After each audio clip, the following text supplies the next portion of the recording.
Okay, we are live. Not live. We are not live, but we are recording. Hello, I'm Cage. Welcome to the Nerd Ledger. That is Chair over there.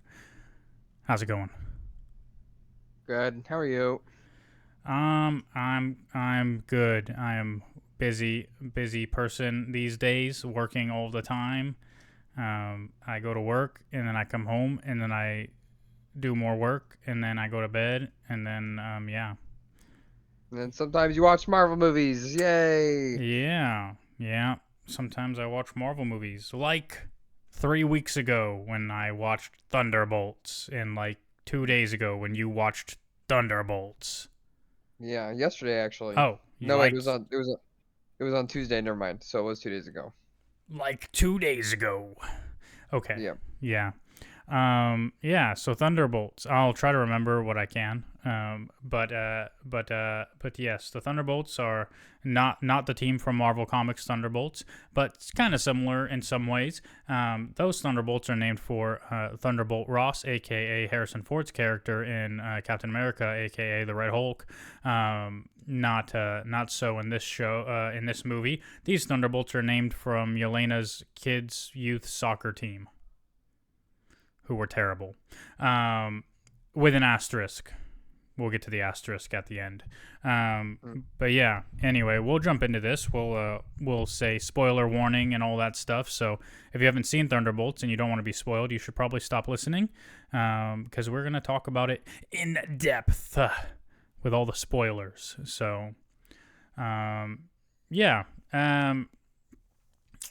It's an interesting movie in the way that Marvel approached it, because I mean, it came out in May, right? May is like summer blockbuster month for movies, and so you expect it to be major in some way, shape, or form, but a lot of people are, off the Marvel train a little bit. People are disappointed with Marvel's outings the past couple of years. But I don't. I think people are. I think Marvel is at the stage where everyone thinks that everything pre Endgame was like peak and everything after Endgame is terrible. But the reality is, Marvel's always kind of been a bit of a mixed bag, and it's just interesting to see what's kind of become of the fan base, and I use that term loosely, but this movie is your major blockbuster for the start of summer. Obviously, we have Fantastic Four coming in July. But this is the biggie in a lot of ways, and it's a new approach in the way that it's not like a standard formulaic movie. It is in some ways, right? Where Sure. everyone thinks the Krabby Patty formula to Marvel is terrible villain, a lot of comedy, a bunch of misfits, and that's your movie. And that's kind of what this movie is, except for the terrible villain part. This movie is just a bunch of misfits with no real superpowers, which they even make fun of in the movie. Like, And you. they're fighting. They end up fighting another misfit. Honestly, Mhm. in a lot of ways, they were just kind of like brought into misfit status all of a sudden. And yeah, it was very intense.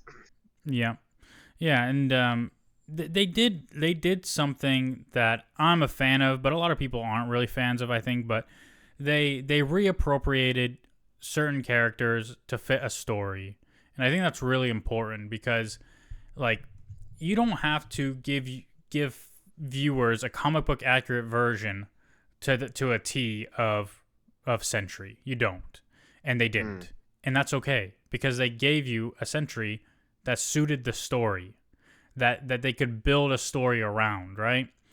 And I think that's really important because if they gave you the nobody really knows, he's just this guy from, he's got this entity living inside him called Void, and whatever, he comes from this place and this and that, and all this kind of nonsense. Like, the way they changed the story was to humanize him, right? To make him relatable, to make him a character where you go, oh yeah, I've struggled with shitty things. I had a bad childhood. I can relate or understand to this. And, it makes sense that he would want to go through this program to try to, whatever. Like that's what those programs that Valentina has. Like those programs are meant to appeal to people who are insecure and like the most vulnerable people out there. And that's how you get them in the programs, and nobody cares about them if they go missing. So like that's kind of why they experiment on them, right? And so I think that works really well. But I'm sure you'll agree with this. At its core, Thunderbolts is a movie about trauma, loneliness, depression, and overcoming some of the darkest feelings we can have as humans. Yeah, I absolutely agree with all of that. It's definitely about all of those teams carried into it at all times. Yeah, and it was a little, the irony was not lost on me, and I'm sure not lost on you, that this movie is talking about loneliness as we sat there in the theater alone. I mean, yeah, surrounded by a bunch of strangers, but still, Yeah, and it's awesome. It was about reaching, it talked about reaching out and like getting to know other people and everything like that, genuinely and all that stuff. Yeah, yeah. So that was present too, Yep. So this movie does what every team up movie does, which is makes all your team members fight each other because that's what team movies do. You can't truly bond until you've tried to attack one another, and so conceptually, like it starts, with a very interesting kind of idea where all these kind of reject heroes or villains or whatever are kind of heroes for hire in some way, and Valentina is sending them all on these like missions or whatever, having them do stuff that's like, obviously gray area or like straight up just wrong, but they're killing people who may or may not deserve it. Who knows, right? So whatever. Yeah. And so ultimately her plan is, well, she's being investigated for like whatever shit from Congress, and so she needs to get rid of the evidence. So she sends all of them on a mission to kill each other. And so yeah, again, Taskmaster here, just straight up gets murked.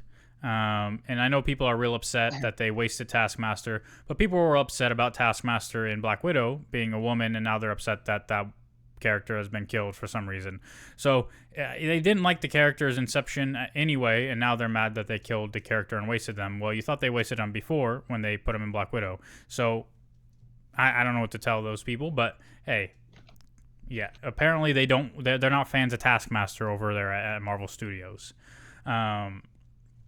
Yeah, and so, we get kind of our core group of John Walker and Yelena and Ghost, who most people don't remember Ghost, but Ghost was from Ant-Man and the Wasp. She was Bill Foster, Ben Foster, whoever, Goliath's goddaughter or some shit, I don't remember. But yeah, Ghost is here. Ghost is pretty cool. But Yelena is really, really carrying the movie a lot, and John Walker is from obviously Falcon and Winter Soldier, the TV show. But he was really good in this. He was really good. Yep. Everyone from the TV series is really good. Like they brought in everyone together. This almost feels like kind of like the Avengers for the TV series in a way, even though a lot of people were left out. But it feels like where a lot of the TV shows really came together and were made into their own movie. Right. This is like the end result of all of where all the TV series were going to, aside from a few of them, which like Secret Invasion, which had nothing to do with anything at all and was just one of the most pointless shows ever made. Yeah. It is just but this really feels like the culmination of all these characters. They're being recycled into the MCU. They're being exchanged in the MCU for specific things, and you saw them in theaters up on the big screen. You probably saw them for me, I was the only one in the movie theater. It was fantastic, actually. I loved it. But I'm sure you saw it, and there were a bunch of other people up there who may or may not have seen. Oh my god. Yeah. God. Brother, listen, I've never been so happy to have bought 2 tickets and only needed 1 because I sat in my seat and there wasn't a lot of people in there yet. Right? Then some people walk in. This guy sits right next to me, takes off his shoes and is barefoot and raises them right next to me while I'm trying to munch on some fucking popcorn. And so I moved to the seat next to me that I also purchased. And I was like, okay, this is good because now I'm away from barefoot McGee over there. And then some ladies were sitting next to me on the other side, and they wouldn't shut up about how sexy Bob and fucking Winter Soldier were the whole fucking movie. Yeah. So, yeah, I wasn't alone. Yeah. Yeah, I thought it was completely empty and it was great. It was like having the whole theater to myself. That's why, like, honestly, I like seeing movies. I'm starting to like seeing movies later, like, when they're out of popular circulation. It's just always a grand experience. I know you really want to see them as soon as possible so you don't get spoiled or anything like that, but it's like nice just going to a movie theater and just not being a lot of people around and just sitting there munching on your popcorn, chilling. Yeah. Well, I go not only to avoid spoilers, like that's a small part of it, but the other part of it is like it's like a childhood thing, it's not like trauma, like in the way that trauma is a real thing, but it's like when I was a kid, like some of my fondest memories are going to midnight showings of Star Wars and Lord of the Rings with my dad. And so now I just go to opening days of movies because, yeah, it's nice. It's nice for sure. And it sucks because I'll never get to experience like midnight releases of video games. So at least I guess maybe they'll do that for Switch 2 once or twice. Maybe I don't know. We'll see. But it's just good that I guess that if you really enjoy it, you really enjoy it. But still, it's nice. Like the things you complain of, like you don't like about theaters could be avoided. solved. Yes, absolutely. If you just wait until after the crowds are gone, essentially, or do what I used to do, which is see movies. I used to see movies at 11 o'clock at night, and I would get like out of the movie theater at like 1 o'clock. Yeah, I'm old. Oh yeah. I'm old. I can't keep up with you youngins who are like 2 years younger than me. Yeah, it's 11 at night is so late. I think I'd die. Maybe, but yeah, no, that's a good way to avoid crowds. Just go really late. I like to go really early, like the first showing, but they're cheaper, so people tend to go still at the early showings. So yeah. Anyway, back to the movie. So. Yeah. What do you want? What you want to talk about, Bob? Yeah, it's the most central part of the character. I think you and I, as angsty young men, or at least sometimes when we pretty angsty young men, really probably saw a lot of ourselves in Sentry. So let me ask you, from a comic book standpoint, is this Sentry, I guess, an important character in comic books or something? I don't know anything about it. I've never heard the name Sentry once in my entire life, to be 100% honest with you. So, Sentry is a character. Well, when you say important, it depends what you mean by important. In the history of comics, not really. In recent history, kind of. He is more relevant to, really stories like this, which are, Jesus. So Sentry was important in some Thunderbolts / Dark Avengers arcs, and really is what he is, right? Like Sentry is this incredibly powerful superhero, and he becomes this beacon for superheroes in a lot of ways. But and what he does essentially is he comes to, if I'm remembering this correctly, I might be wrong, but I remember. So from what I remember, he came to Earth and was warning the heroes of Earth about this terror, this terror out in the universe. And because he doesn't know that the terror, which is the void, lives inside of him. And so he comes to Earth to warn Earth about the void, not knowing that it's within him. He eventually becomes a member of the Dark Avengers, which is a government team led by Norman Osborn, which is Norman Osborn becomes the Iron Patriot, which is a combination of Captain America and Iron Man, and it's the same suit of armor that Rhodey War and Iron Man 3. I believe it was Iron Man 3. He became Iron Patriot. And then, yeah, so the team consisted of Venom pretending to be Spider-Man, Bullseye pretending to be Hawkeye, Daken, who is Wolverine's son, pretending to be Wolverine, Moonstone pretending to be Miss Marvel. Who else was on that team? I don't remember all of them. I think that's it, maybe. And then, yeah, Iron Patriot, Norman Osborn. And so this was during like the Dark Reign time in comics, like 15 years ago, like 2008, 2009, 2010, sometime around then.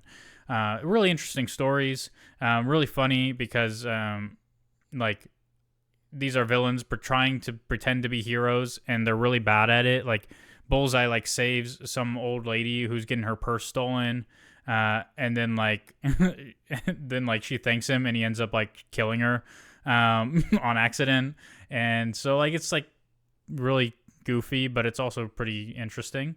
And Sentry was a part of those, and then eventually Sentry is defeated because the Void is defeated, and all that stuff. But the way they deal with it here in this movie, to me, is very interesting, much more interesting, because it's not about defeating this ultimate evil because you're powerful and you can overcome it. It's about defeating your inner demons, right? Your like the things inside of you that cause you stress and harm and strife, and really the way they portray that is when they end up inside of Void's mind, essentially, inside of Bob's mind. And it's anybody who becomes victim to the Void relives all their traumas and all these awful things, and it's only by helping Bob to overcome those things, and which the really interesting thing is this allegory, where Bob has to try to defeat this evil inside him, right? This depression and loneliness and trauma inside him, which is the Void. But it's not just about defeating it, it's about learning to live with it, right? Like, we don't just beat our depression, we don't just beat all of the bad things that have ever happened to us. We have to learn to live with those things. So there's this, I call it an allegory, but there's this point where Bob is trying to overcome the Void, and as he's doing it, he's almost going to kill the Void, and it's only by Yelena and John and everybody embracing him and showing him he's not alone that he stops trying to kill the Void, right? Because again, you can't just defeat your depression and your trauma. You have to learn to live with it. And so that's ultimately where this concludes, right? That he realizes he's not alone. He's got people, and he can move on, he can grow, and he can try to overcome his traumas. And he still doesn't really realize that the Void is inside of him, right?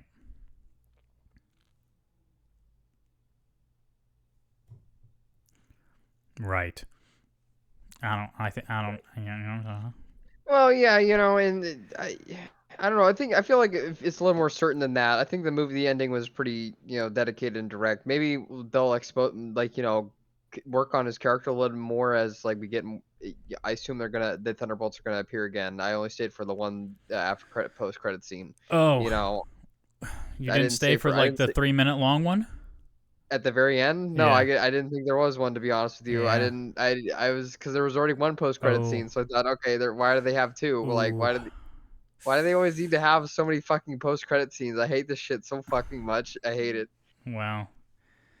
Yeah. Anyway, what happens? Okay. Well, so yeah, that's. I mean, the approach here is very interesting, and it's a movie that deals with these very real things, and I thought it was a great movie. I loved it. And you also liked it, right? You were very impressed by it. What was the first post credit scene? Because I don't remember that one. Where he's like, they're in a shopping center, and there's like a box with his cereal with his face on it, and he tries to give it to this lady because he's on it, and she's like, I don't want it, bye. And then he like, it's my cereal. Yeah. Anyway, that was really stupid, I'm gonna leave. Yeah. The asterisk. All right. So Valentina is about to be exposed, pretty much.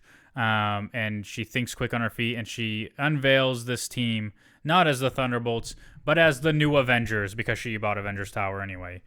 So that is what we have. These are not the Thunderbolts. These are the new Avengers. And the second post-credits scene calls into question this a little bit because at the beginning of it, this is, I think it's like a year later or something. There's like a time jump in the post-credit scene, and if you remember from Captain America: Brave New World, Sam Wilson is going to recreate the Avengers. And so he's not so happy that there is another Avengers team out there. And I think there's some joke about copyright infringement. And Red Guardian suggests that they rename themselves to Avengers with a Z. And so there's all that kind of shenanigans. But ultimately, where it ends is they get this scan that like something is breached their somewhere in space near them, right? And so they are like, oh, what could that be? And they end up bringing it on screen, and they see in space a futuristic looking spaceship with a big 4 on it. And everybody loses their mind because it means the Fantastic Four are coming to Earth 616. And really, the only real surprise about any of this was the new Avengers thing. Like that surprised me when they said, here's the new Avengers. I was like, oh, okay. The Fantastic Four thing does not surprise me at all. And it shouldn't surprise anybody if you've been paying attention. No, yeah, absolutely.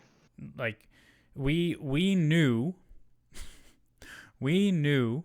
if you've been paying attention, that the Fantastic Four movie that's coming out in July does not take place on our Earth, right? In the MCU. We know it does not take place in the MCU. So anybody who's thinking logically would think, well, how do we get the Fantastic Four into the MCU? Then the trailers drop for Fantastic Four. We know Galactus is in it. We know their world is marked for doom. We hear Mr. Fantastic and Sue talking about how Reed sent out like signals through the universe, and obviously Galactus heard one. He's looking for alternate realities already. So Galactus is going to destroy their world, and they're going to end up in the MCU. Nobody should be surprised by this. So I was surprised to hear people in the theater go, when that happened. But you wouldn't have heard that because your theater was empty, so you didn't miss anything. Yeah. But yeah, that was the post-credit scene, the second one. Just pretty much saying that there are two Avengers teams. We have the new Avengers here, this team, and then Sam Wilson's Avengers. And Sam Wilson is not too happy that there's another Avengers team out there, especially with his best friend Bucky leading it. And the Fantastic Four are coming. So now what we don't know is it just the Fantastic Four on that shuttle? Is Doctor Doom present there for some reason? Right? Because we haven't seen the movie yet. We haven't seen the Fantastic Four movie yet. So we don't know anything other than it's very likely their planet will be destroyed and they will come to the MCU. We could be wrong about that too, right? Like Marvel could be like, let's just one-off these Fantastic Four characters for this movie, and let's recast them and bring a different group into the MCU for some reason. We don't know. That's not likely, but that could happen. So yeah, it all kind of. We really don't. We only know what's kind of suggested. But we don't know what directions they'll take it in. For it could be, but it's also gonna. I think it may be its own planet full of unique heroes. With it, so like with their own little backstories, and they're just gonna mix and meld them and pick and choose and just make movies based off of that. And we'll just see. It's crazy that the lore is going this deep, but I guess you got to go in the weeds. Got to go this deep in the weeds to because at some point you're gonna start making movies where if you haven't seen the other few, like if you haven't seen any Avengers movie at all, like. They need to start making movies that are jump-in points, essentially. That's what they're going to have to start doing. I think that's what they're trying to do. Yeah, like you have to make a movie where the whole audience can jump in here because this is kind of like a fresh slate.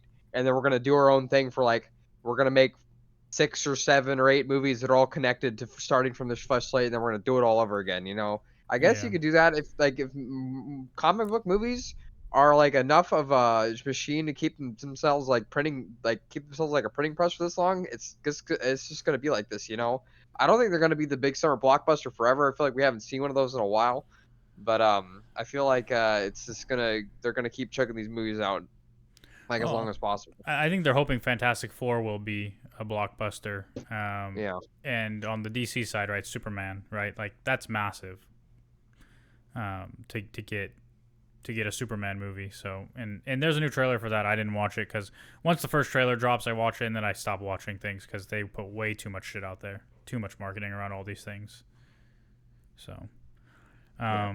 but yeah, I don't know. Like I think I think this movie. I mean, Thunderbolts was heavily marketed as well. But it's a bunch of misfit characters that a lot of people weren't that interested in to begin with. Like I think people like Yelena well enough, but a lot of people didn't watch Black Widow because it's Black Widow. Did you ever watch Black Widow? No, I didn't. It's the one Marvel movie I've never watched. I really should watch it. I think attempted to watch it once, but I just couldn't. Like I Yeah. really just couldn't. So Yelena and Red Guardian are both from Black Widow. Yelena shows Mm. up again in Hawkeye. Um, I Red know Guard. Red Guardian. Yeah, I remember that stuff. Yeah, and Red Guardian was in What If. He returned in What If for some stuff, Mm. but I don't think he was in much else. But yeah, it's it. I do wonder, like, for people who didn't watch anything from these characters, right? Because a lot of them are from like less popular or less successful Marvel films or television. Mm. Do you feel like they would be able to get this movie, the Thunderbolts, or do you think it's like some of the stuff, like there'd be still some questions, like they'd struggle to fully grasp everything? I think they struggle to fully grasp everything. Yeah, I mean it's tough because like again at its core, like the themes of the movie they'll pick up, right, and like probably go, oh that's interesting, but they'll also go, who are these characters and why do I care about them, right? Mm.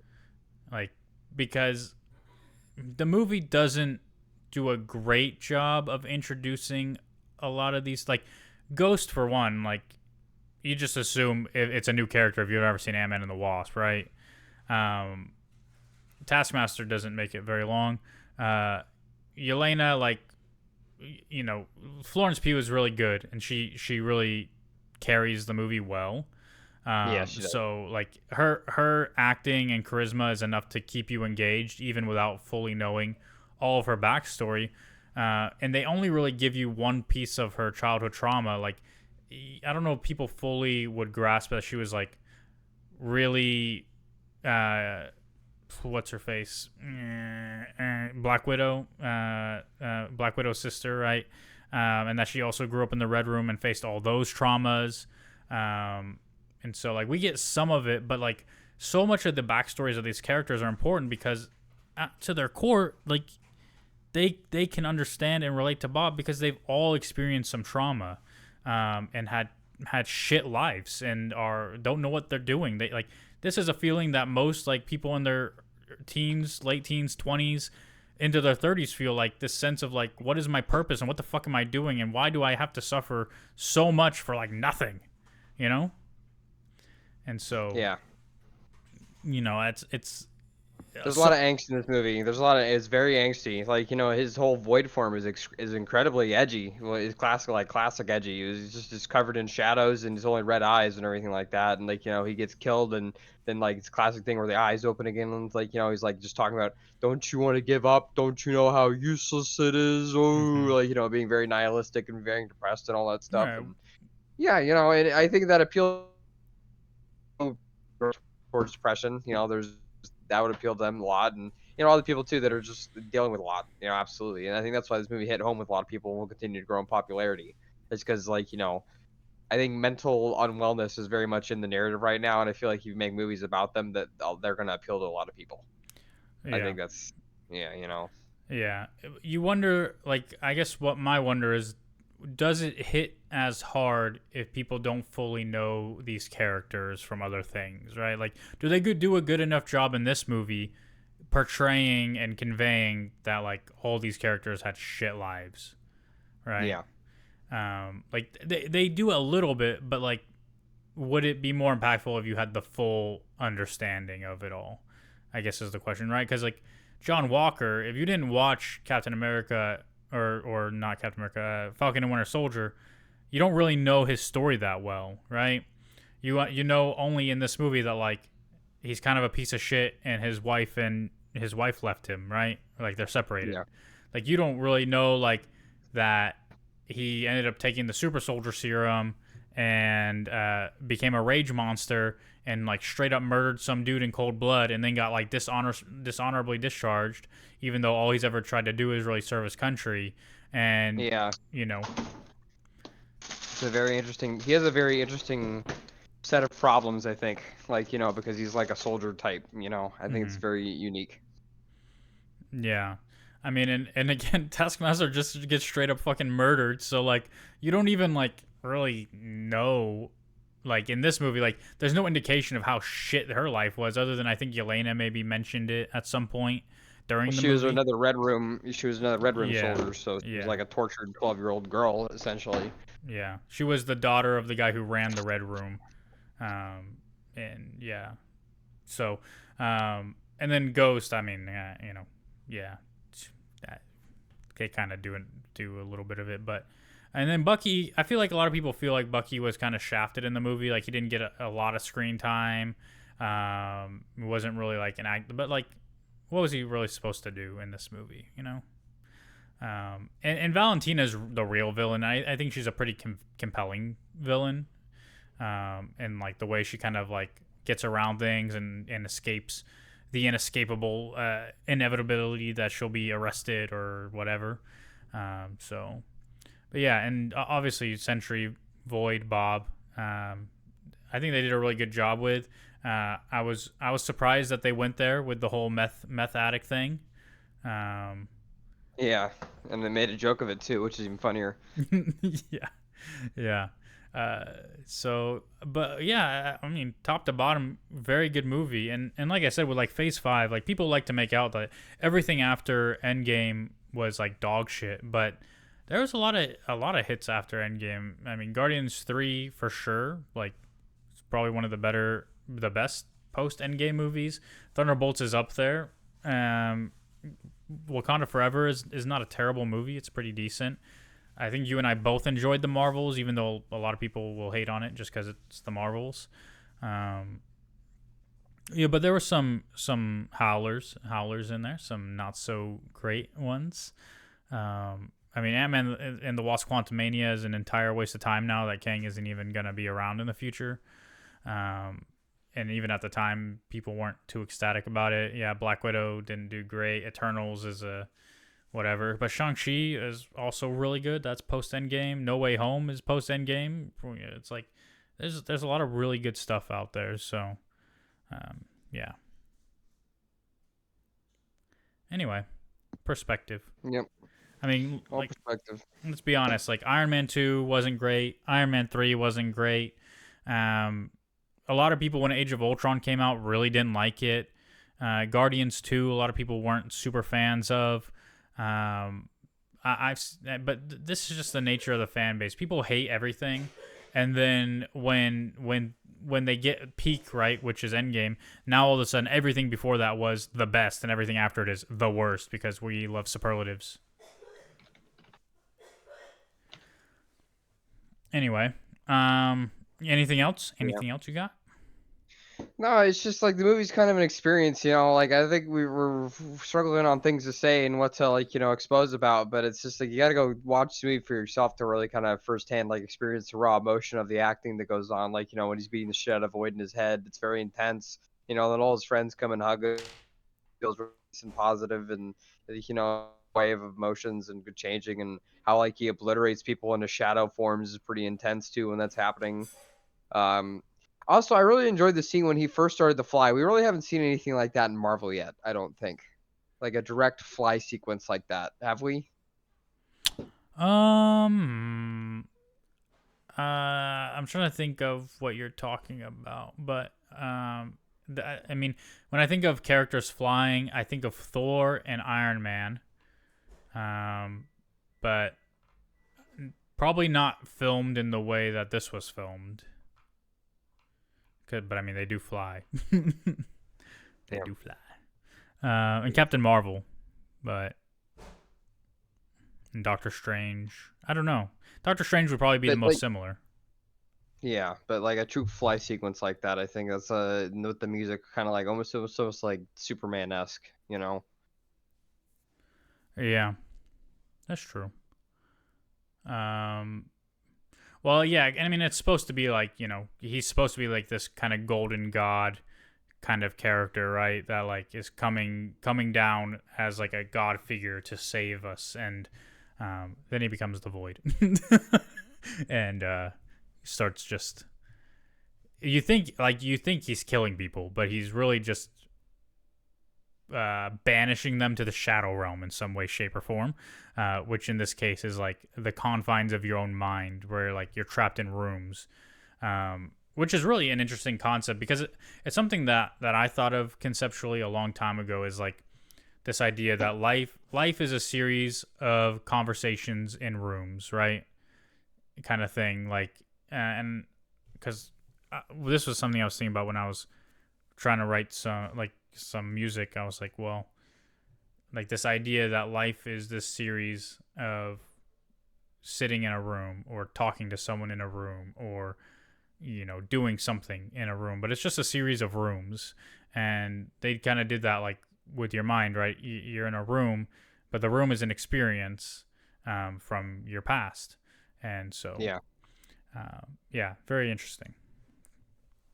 Anyway, I don't have much else to say other than really enjoyed the movie and highly recommend it, and hope to see hope to see how they build on it, but also to your point, really how I know they're trying to do it, but how they execute this adjustment to making things that stand on their own well enough without having to see everything else.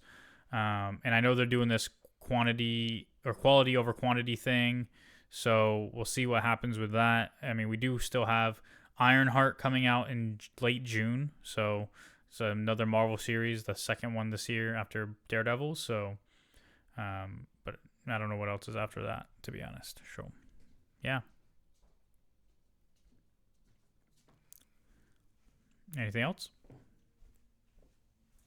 No, I just don't.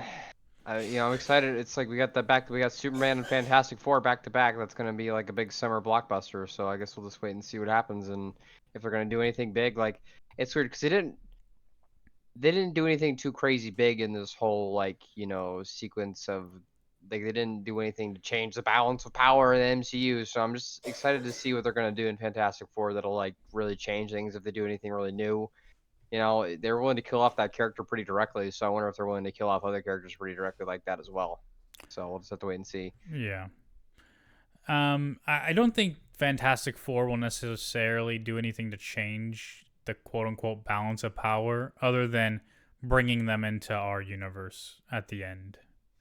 But other than that, and what you're going to get is the same thing, right? The same thing you got where at the beginning of this movie, or not the beginning, but in this movie, right? And in the Avengers films, like before you have a team, everybody kind of fights each other, right? And so when the Fantastic Four come to Earth, you're going to have a bunch of superhero teams who don't know if you're a friend or a foe, and we don't have great experiences with other, entities coming from space. So they're all going to try to, they're going to end up fighting, right? Before they all realize they're on the same team. Yeah. So it is what it is. I don't know if Franklin will be born during the movie. That could be something. Franklin Richards. He's gonna show up at some point, and I'm pretty sure Sue is pregnant in Fantastic Four, so that can change stuff. But yeah, I mean, all this movie really did was say, "Hey, the Avengers are gone, and here's the new Avengers, and oh, by the way, Sam is also making an Avengers team, and there might be some drama there." So, yeah. Anyway, that's it then. Thanks, everyone. If you're listening, if you're watching, if you're doing whatever you're doing, like, comment, rate, review, subscribe, click all the buttons, and we'll talk to you again next week. I think, maybe. Who knows? Bye. Bye.